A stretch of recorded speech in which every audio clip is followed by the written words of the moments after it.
Hi, everyone. My name is Shane. I'm the support community manager here at Evernote. Today, we're in Austin for a very special edition of our behind the scenes video series. We have Ian with us today. We'll be turning the tables and asking him some hot topic questions that we've received from the community. Thanks for joining us, Ian. Hi, Shane. I have to ask, why make these videos? Well, actually, it wasn't our idea in the first place. The idea came from a user. There's a guy named Henning Andreasen in Norway, of all places.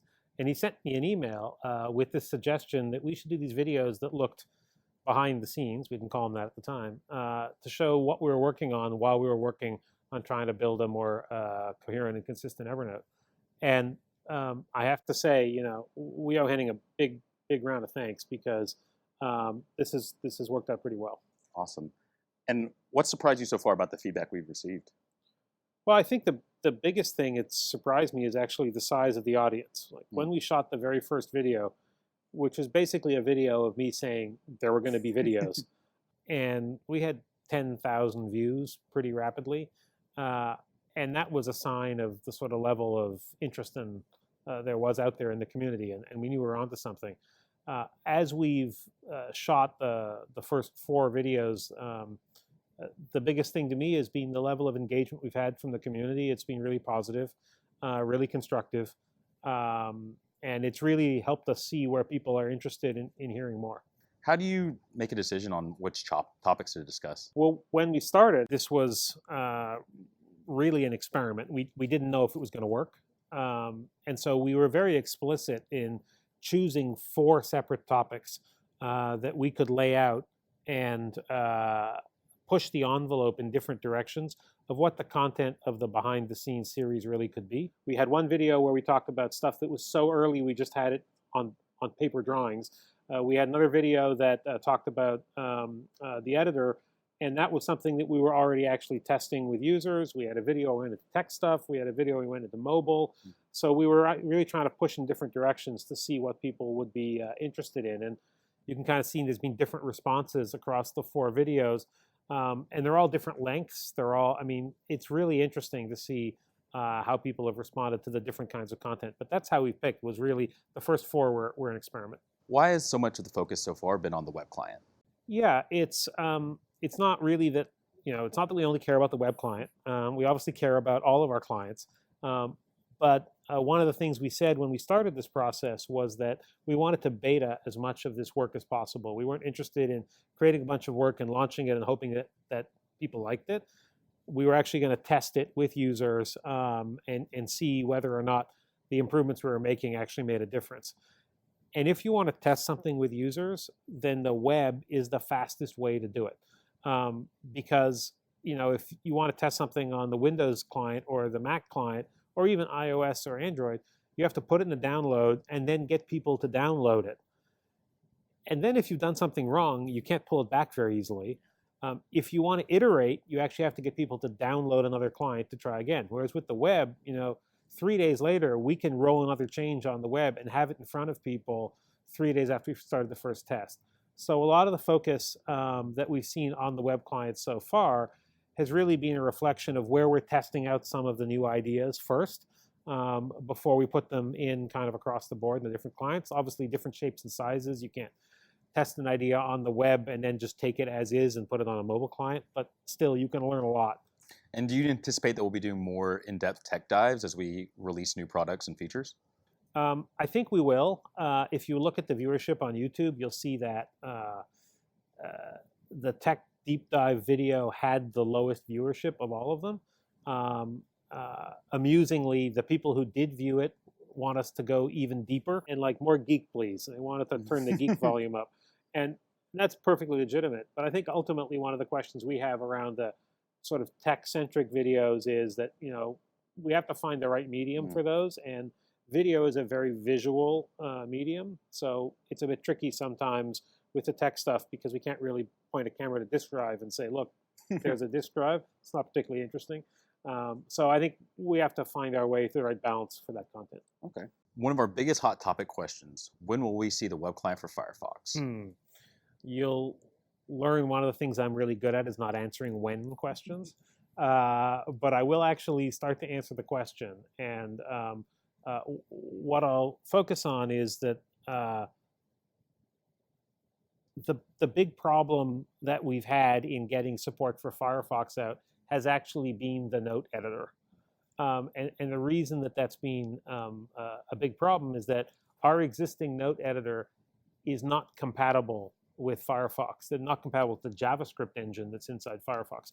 Firefox has a different implementation of JavaScript than exists in Chrome and other browsers, and simply our code isn't compatible. So when we were looking at this, a long time ago, probably late last year, we had a choice to make. We could either spend a lot of time porting the code of the existing editor to make it work on Firefox, or we could build a newer, more modern note editor with a code base that was inherently compatible with Firefox. And in that newer note editor, build a set of new capabilities that you started to see in the note editor video around semantic styling and things like this that frankly would have been impossible to do in our existing code base. So that was the decision we took and the road we went down. And we're a long way down that road at this point. And so the good news from a Firefox standpoint is really for 2 or 3 months now, every night in our overnights, we've been building a Firefox version of the web browser with the new note editor in it and debugging that alongside everything else. We have stamped most of the bugs out of it at this point, but there are a couple of key features missing from that build that we think have to be there in order to be able to call it a general release build. So we have to get those in before we can release it. So I guess going back to your original question, start with when, I would probably say coming soon. Good. And what future topics do you expect to discuss in the next videos? Well, I think we're going to follow our nose from the standpoint of what the customers and what the community are really engaging with. We can see different viewership stats in different areas. The most popular video so far, I think, has been a note editor video. We've got a new one of those, actually, that we filmed last week that will come out soon after, I guess, this video. The new one focuses on what happens when you copy and paste HTML or web clip content into the note editor, because there are some issues there around traditionally how we've handled that, and we think there's things we can improve. So a video that walks through that. But I think there's a whole raft of other topics we're going to touch on. We will actually do some stuff on some of the back-end work we're talking about. But we're also going to be focusing on things like tags. Tags is a super important area for a lot of our users.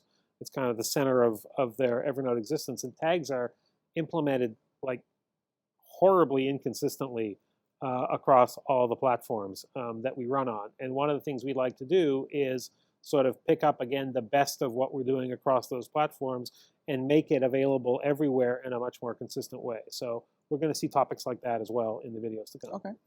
Well, I want to take a moment to lighten the mood a little bit. Are you checkboxes or checklists? Well, I used to be checkboxes because I didn't have any choice. And then a couple of months ago, internally, we started on those builds getting choices about checklists. And I have to say I'm a complete convert to Team Checklist. Same here. And also, I want to ask, do you enjoy being on camera? Well, I enjoy being here with you, but camera not so much. Like that's a problem that over there. Ultimately, well, look, I'm an introvert, so the idea of choosing to go in front of the camera on a regular basis is sort of like choosing to stick needles in your eye on a regular basis. It's not something you would normally choose to do.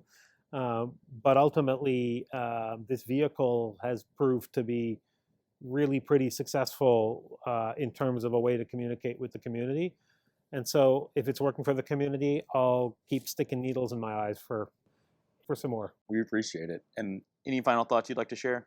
I think thank you is the thought I'd like to share. Thank you, obviously, for doing this with me. I appreciate it. Being on camera is a lot of fun. But actually, what I really mean is to thank all of you. And I say that because when we started this series, we started it with a certain spirit in mind. We were trying to be really transparent. We're trying to be really authentic. We're not trying to be overly marketing. We're just trying to talk to you about what we're working on. And I have to say, one of the biggest, I don't know if it's a surprise, but it's certainly been nice, is that you've really received these videos in the spirit in which we intended them. And the way you've engaged in the forums has been positive and constructive. I read every single thing that you guys post in response to these videos in the forums. I also read everything that gets posted in all the beta forums around the beta tests we're running, so that we make sure that we catch everything there is to catch there from a learning standpoint. Sometimes I respond. Most of the time I just lurk. But I want to say thank you for engaging with us in the spirit in which we intended. And I also want to say thank you for being patient, because over this last 6 months, honestly, we haven't shipped very much. And we've been asking you to be patient. As we've started this video series, we've started to show you some of the things we're working on, so that you can see what's coming. But it's going to take a little while longer. And I know being patient is hard. And I want to thank you for it, because it's giving us the time that we need, frankly, to build a new version of Evernote that we can be proud to ship, and a version of Evernote that we hope you can be proud to use as well. And we need the space to do that, and we really appreciate that you're giving us that space. So thank you. Well, thank you so much, Ian, for the time. Thank you for everyone that's tuned in today. Stay with us. We'll be having some more videos coming down the road, and we'll see you then. Bye.